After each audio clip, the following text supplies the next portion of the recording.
Let's do a deep dive on Scale and Arpeggio Teacher.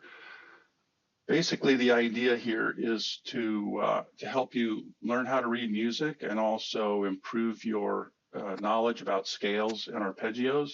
I find this to be probably the most useful tool for me. It's part of my morning practice routine.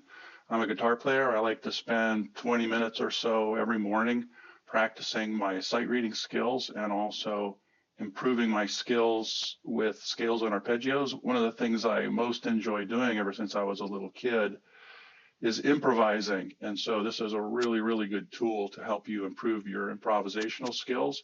It's super easy to use. There's tons and tons of features.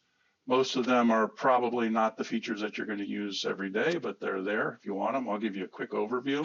So to create a new exercise, you just press the button, say create, and you hit play.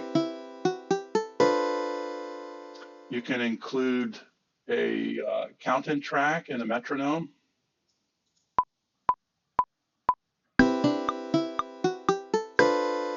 One of the features I find really useful is this ability to have a starting tempo and an ending tempo and a number of steps. And if you enable it, it will count you in at the slower tempo, and then the next pass, it increases the tempo by that increment, so on and so forth, till you get to the final tempo. Another really good feature is if you're struggling with a difficult passage, you can put the count in, and it will tell you how to count it, which is really good for learning how to read music. And if you're a guitar player, it'll also give you the tab for the guitar. I'm a guitar player, so I have a tendency to add features that are great for guitar players. So if you're a horn player or play another instrument, there are definitely things for you too, but it's focused for guitar players. You can also change the position on the neck and it'll update the scale positions. And you can turn chords on and off. And so going down the list here, this is how you choose the scales that you want to use. There's lots and lots of scales and you can learn about them. For this example, we'll just use the major scale. So you click apply, and then this little lock symbol means the scales are locked to the chords. And what that essentially means is that a chord progression will be generated, and then the scales that are selected will be chosen based on the chords that are playing in that particular measure. You can change the instrument to lots of different things, and it'll change and give you the right clef and also the right transposition. You can pick a key. And this is how chords are selected. So there is a chord generator model that lets you pick genres and also whether you want major or minor. And if you don't select a chord progression here, it'll use the genre model to pick one chord after the next, and it will try to retain consistency with the chord qualities and the particular chord functions that you've chosen.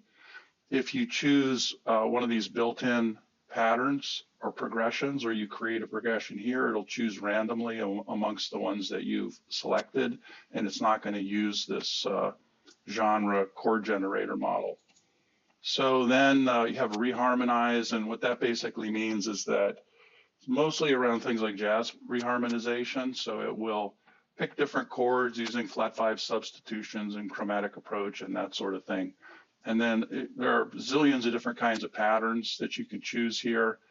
A lot of them are common things that are used, especially in genres like jazz.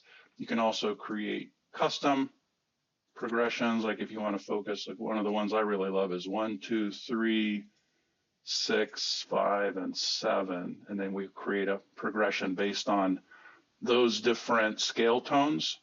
And here we have ways that we can like make it go up and go down. And there's also an idioms library. And this again is something that is used a lot in jazz. There's different phrases that are really well known.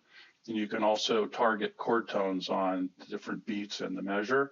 You can control how many octaves that you want, and you can control the octave in which it starts. There's the number of bars you can do, and this is really cool. You can choose how difficult that you want the exercise to be in terms of the number of different note types. Let's do an example of easy. So you can see it's got a little bit of whole notes and some half notes and a little bit of dotted eighth notes. Actually, let's go very easy and just eliminate some of the more challenging rhythms, and you apply it. and then you come in and you can create that exercise and you get a simple one. The other thing that is super helpful is that one of the things that I find, since I'm really into learning different chord scales and modes, is that I often forget which modes go with which scales. And so you can click on the scale here and it'll tell you which mode you're using and what the parent scale is, and also gives you a fretboard position so you can see how to play the scale. And it's also got the different positions here. So if you want to change the scale and different parts of the neck, and you can also click on chords and it'll learn more about the chords and the kind of scales that can be applied, and also a diagram of how you play the chords.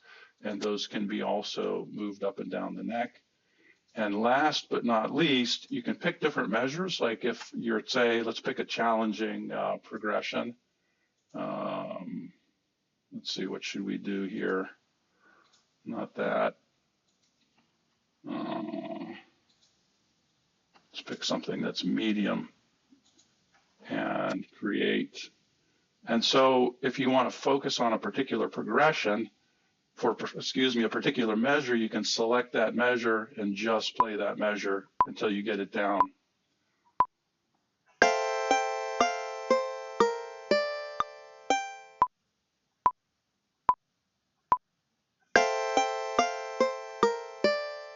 And then you can deselect the measure, or you can, there's a little button that pops up here if you want to deselect multiple measures, but you can mix and match in any order. So those are the basics for Scale in Arpeggio Teacher. I hope you find it as useful as I do, and I hope it helps you improve your sight reading and improvisational skills. More videos to come. Have a great day.